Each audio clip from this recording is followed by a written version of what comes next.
जय हिंद जय भारत। आज फिर हम बात करेंगे 1971 इंडिया पाकिस्तान वार के बारे में। इस वीडियो में आपको बताऊंगा किस तरह से इंडिया ने 93,000 पाकिस्तानी सोल्जर्स को मजबूर कर दिया हाथ जोड़ के सरेंडर करने के लिए। कैसे उन्होंने कहा PNS काजी नाम का जो सबमरीन था उसे डुबो दिया, मार के गिरा दिया, और किस तरह से उन्होंने खाली हमारे 120 सोल्जर्स ने लोंगेवाला में पाकिस्तान के 2000 सोल्जर्स का मुकाबला करा और उनको भागने पे, अपने टैंक, अपने सब सामान छोड़ने पे मजबूर करा। किस तरह भारतीयों ने पाकिस्तान वालों को बुरी तरह से खदेड़ दिया।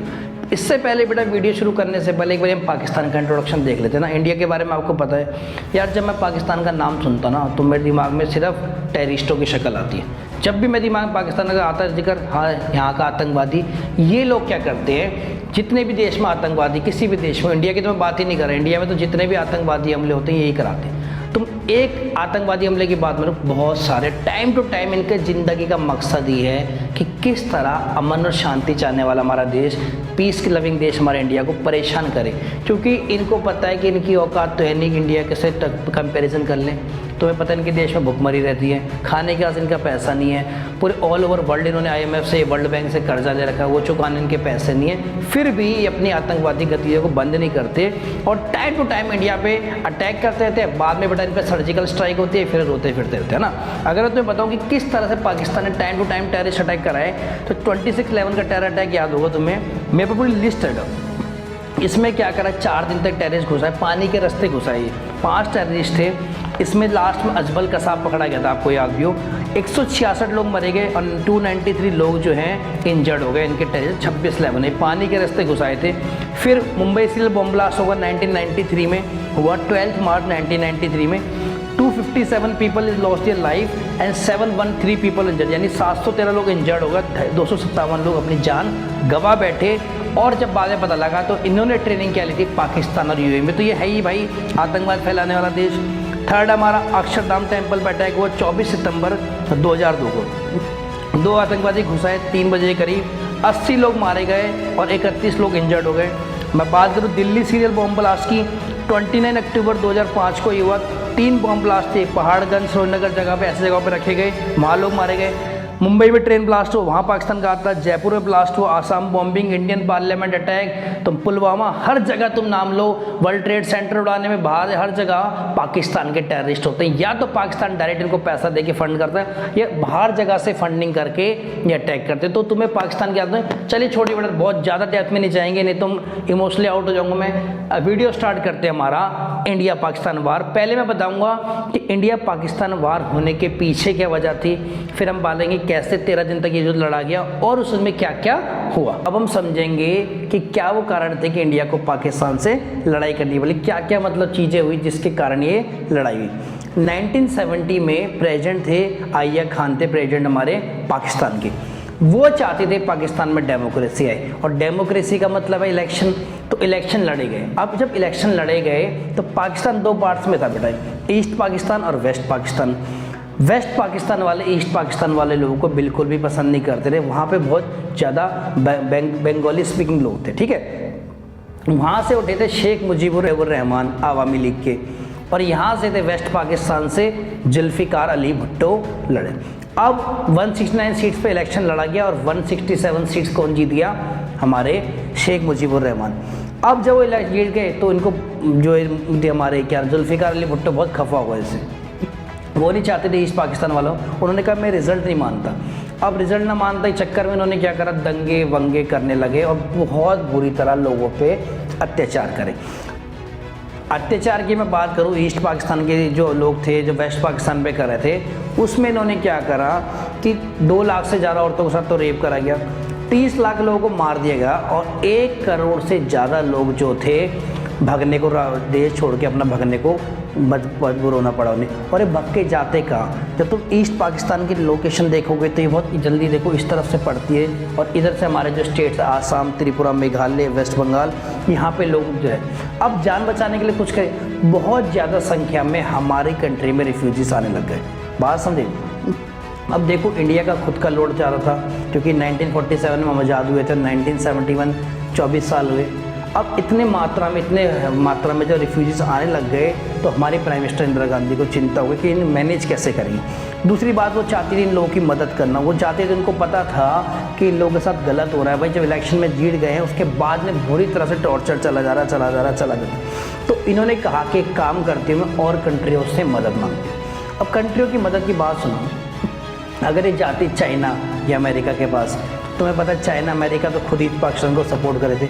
रशिया ने कहा भाई मैं किसी बीच में नहीं आऊँगा, मैं साइड में रहूँगा, तो रशिया भी नहीं आया। श्रीलंका के बस की इतना कुछ खास था नहीं, तो इनडायरेक्टली अब ये ड्यूटी बन गई इंडिया की कि इनकी मदद की जाए। अब इंदिरा गांधी चाहती थी कि लड़ाई हो, अप्रैल में महीने में लड़ाई शुरू हो जाए, मतलब पाकिस्तान पर अटैक कर दिया है। इस काम के लिए बुलाती है फील्ड मार्शल मानेकशॉ को। मानेकशॉ आते हैं, वो इंदिरा गांधी को मना करते हैं कि ये समय लड़ाई के लिए उचित नहीं है, हमें रुकना चाहिए थोड़ी देर, हमें मानसून के जाने का वेट करना चाहिए।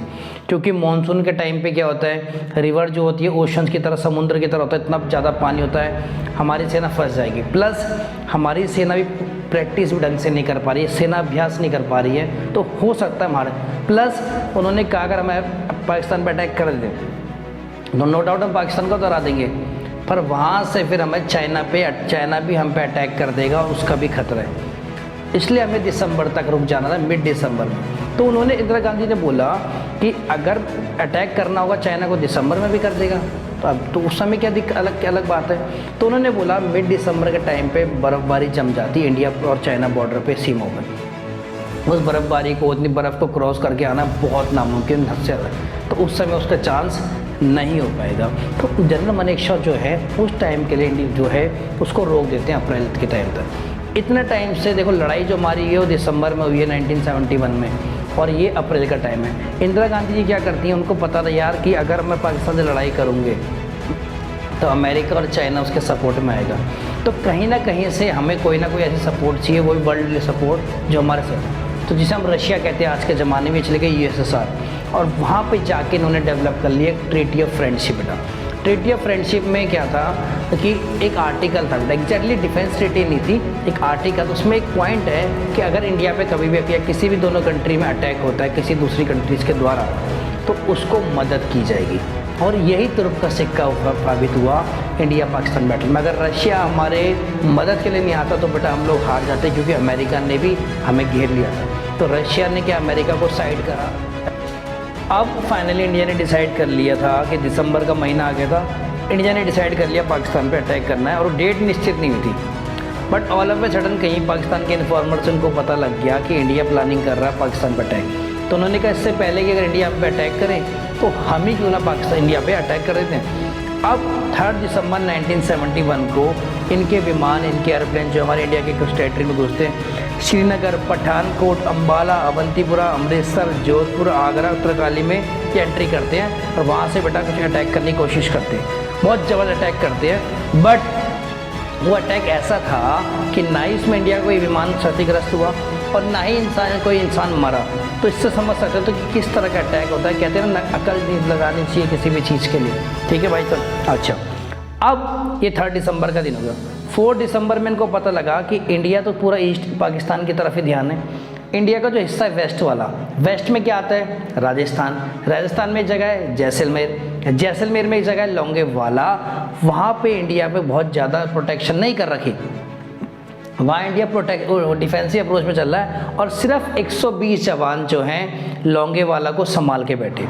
तो उन्होंने कहा कि यार एक काम करते हैं, अगर लोंगेवाला को अपने कब्जे में कर लें तो बात बन जाएगी। तो जो लोंगेवाला के थे, यहाँ के मेजर थे कुलदीप सिंह चांदपुरी थे लोंगेवाला के मेजर, जो इंडिया की तरफ से थे, और पाकिस्तान की तरफ से था तारिक मीर।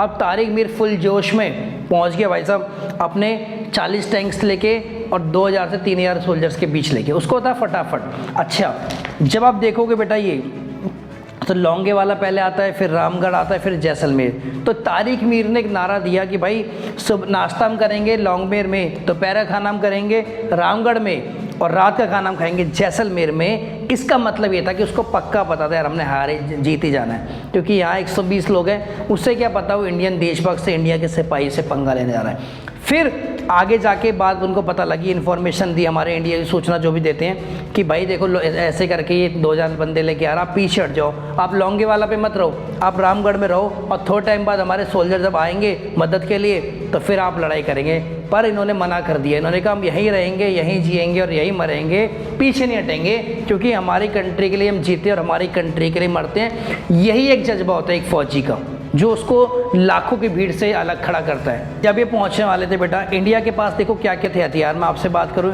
इंडिया की मशीन गन थी, एक मोटर थी और एक जीप थी जिसपे एक रिकॉइल गन थी। मतलब इंडिया के पास हथियार भी पूरे नहीं थे, सोल्जर तो नो डाउट कम ही थे।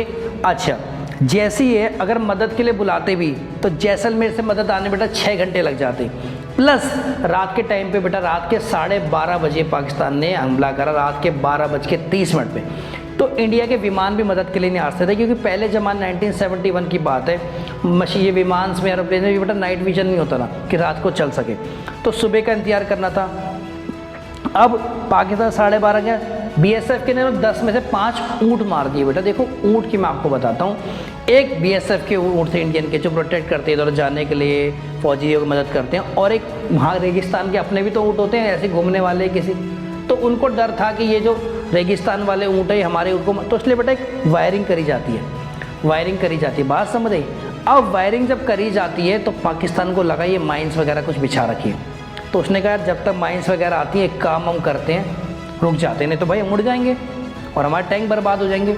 अब इनके स्नाइपर आने बेटा 2 घंटे लग गए, और तब तक वो बहुत कीमती टाइम जो है पाकिस्तान ने, जब तक उनको पता लगा कि उनके साथ धोखा हुआ है तब तक तो बहुत देर हो चुकी थी। इससे पहले कैसे, ये तो बाद वाला, पहले क्या हुआ कि जैसे ही अपने लेके पहुंचा, टैंक वगैरह के साथ पहुंचा, इंडियन ने इसको आने दिया, 30 मीटर, जैसे 30 मीटर की दूरी पर आता, इन्होंने इंडिया वालों ने उन पर अटैक कर दिया, और इनके मेरे भाई कम से कम इनके 2 पाकिस्तान टैंक उस समय नष्ट कर दिए गए। बाद में आगे जाके 12 टैंक और तबाह करे।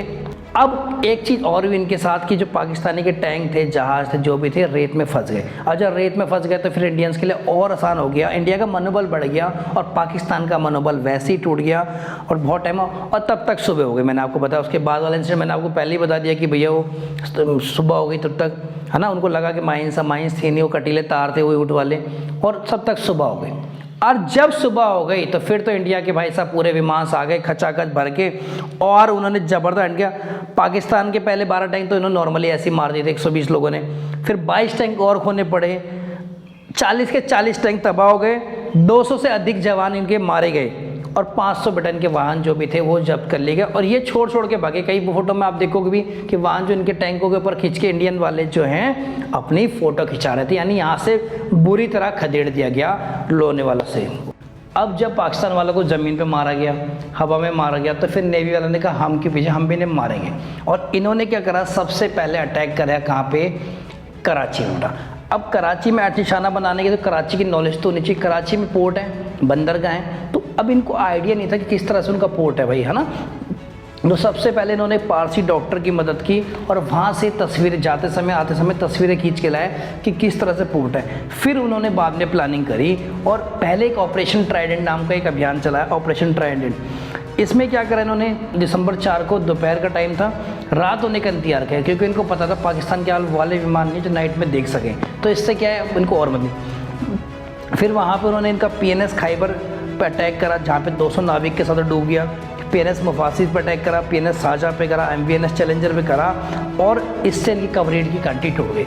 अब 4 या 5 तारीख की तो मैं तुम्हें बात बता रही, फिर इन्होंने दोबारा इंडियन नेवी वालों ने ऑपरेशन पाइथन चलाया। अब देखो जब 4 या 5 तारीख को जब पाकिस्तान पे अटैक हो गया, तो पाकिस्तान सजग हो गया था ना, अब उनको था यार इंडिया पे कभी भी अटैक कर सकता है। एक नया को देखो इन्होंने क्या करा, सर्विलेंस कर दी, और इन्होंने देखा कि यार अभी भी इंडिया की शिप वहाँ पे मौजूद है, तो इंडिया ने क्या करा, दोबारा 8 या 9 तारीख को 4 मिसाइल फायर की।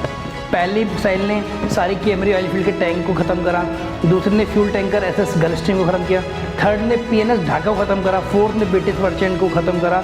मतलब टोटल 50% से ज़्यादा फ्यूल तो इनका ऐसे ही ख़त्म हो गया। और डैमेज की मैं बात बताऊँ, $3 बिलियन के करीबन इतना डैमेज हुआ। तो आपने देखा किस तरह से 2 जगह पे, एक तो कराची में ऑपरेशन पाइथन से और एक ऑपरेशन ट्राइडेंट से इन्होंने पाकिस्तान की रीढ़ की हड्डी तोड़ दी। पहले ज़मीन पे मारा अलग, हवाओं से अटैक करा, अब नेवी वालों ने भी बुरी तरह को तोड़ दिया। अब इंडिया का एक INS विक्रांत नाम का जहाज था जो कि इंडिया ने ब्रिटेन से खरीदा था ना। जब ब्रिटेन जब इंडिया को आज़ाद करके गया था तो ये अपने जो जहाज़ था इंडिया को दे गया था। INS विक्रांत से इंडिया ने बहुत तबाही मचा रखी थी और पाकिस्तान की रीढ़ की हड्डी तोड़ दी। पाकिस्तान को ये पता था जब तक INS विक्रांत इनके साथ है तो ये कभी जीत नहीं सकते। तो उन्होंने कहा कि कुछ ना कुछ करके ना INS विक्रांत को हमें ख़त्म करना पड़ेगा और इसके लिए इन्होंने ये निकाली अपनी PNS गाजी। PNS गाजी पाकिस्तान नेवल सबमरीन गाजी, ये इनको अमेरिका ने दी थी। ठीक है, अमेरिका से लिया था इन्होंने। ये पनडुब्बी थी, सबमरीन थी, पानी के अंदर चलती थी, बहुत लंबी सी है। देखो मैंने INS विक्रांत के भी इमेजेस लगा रखे हैं। INS विक्रांत की इमेज देखो, ये रहे, है ना, 3-4 इमेज देख लो INS विक्रांत किस तरह दिखता था। और फिर ये PNS गाजी के भी इमेज देखो किस तरह दिखता था, दोनों लगाए मैंने। अब PNS गाजी का क्या काम था कि किसी भी तरह करके INS विक्रांत को ख़त्म करा जाए। ये बात इंडियन इन्फॉर्मर्स को पता लग गई कि ये PNS गाजी जो है इसको ख़त्म करने आ रहा है। तो इन्होंने क्या करा, INS विक्रांत को छुपा के अंडमान में रख दिया, अंडमान में ना, और उसकी जगह इन्होंने क्या ले गए, INS राजपूत को ले गए। अब INS राजपूत का काम था PNS गाजी ख़त्म करना, और ये अफवाह फैला दी कि भैया एक बड़ा सा विमान है जो सर्विस के लिए विशाखापट्टनम जा रहा है। और सबको पता था बड़ा सा विक्रांत मतलब INS विक्रांत है असली में, जबकि INS विक्रांत नहीं था, वो INS राजपूत था।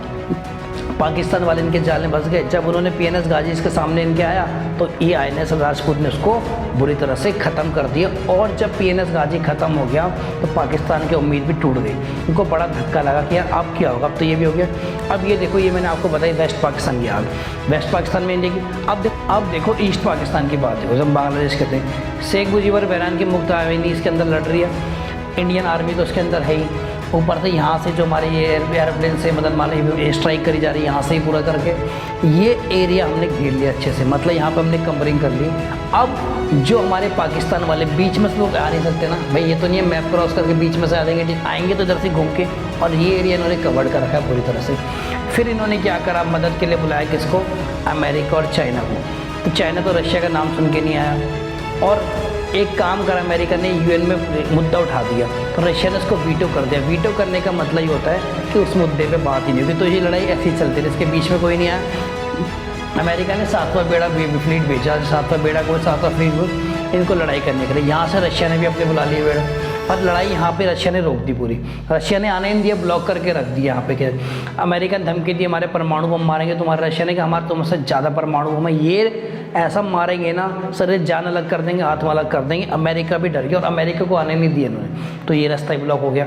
अब ईस्ट पाकिस्तान बुरी तरह से चला। फिर यहाँ पे क्या, अब लेफ्टिनेंट जनरल निर्मल जी थे, उन्होंने क्या करा, थोड़ा दिमाग का इस्तेमाल करके एक अफवाह फैला दी कि उन्होंने क्या करा, 5000 पैराशूट लिए और उसमें से ना पुतले बांध दिए और उनको ऐसा दिखाया कि पाकिस्तान की धरती के ऊपर आ रहे हैं। अब ये बात सब जगह मीडिया में फैला दी, जब मीडिया में फैला दी तो पाकिस्तान वाले और डर गए, जबकि रियल में इंसान नहीं थे।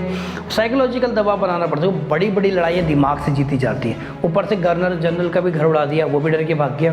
तो पाकिस्तानी बोले, लास्ट में इन्होंने निर्मल जीत ने स्नेहा जी कहा कि मैं तुम्हें कुछ टाइम दे रहा हूँ और फटाफट हम आपने ये सरेंडर कर दो। निहार जी को पता था यार मरता क्या नहीं करता, तो उन्होंने 93,000 के सोल्जर के साथ 16 दिसंबर 1971 को सरेंडर कर दिया। और इसकी इमेजेस भी देखो दिख रहा है कि आप जनरल निहार जी देखो साइन करते नज़र आ रहे हैं। और पाकिस्तान वालों को उन्होंने कुछ टाइम तक जितने भी सोल्जर्स इनको रखा, उसके बाद उनको जाने दिया। और यहाँ पे हमारा इंडिया पाकिस्तान का वॉर ख़त्म हो गया भाई। है ना, हमारा इंडिया कभी हारा है ना हमारा इंडिया कोई हरा सकता है, ठीक है। और ईस्ट और west, India is the west. हम एक प्राउड इंडियन है, इंडिया के लिए जिएंगे और इंडिया के लिए मरेंगे। जय हिंद, जय भारत।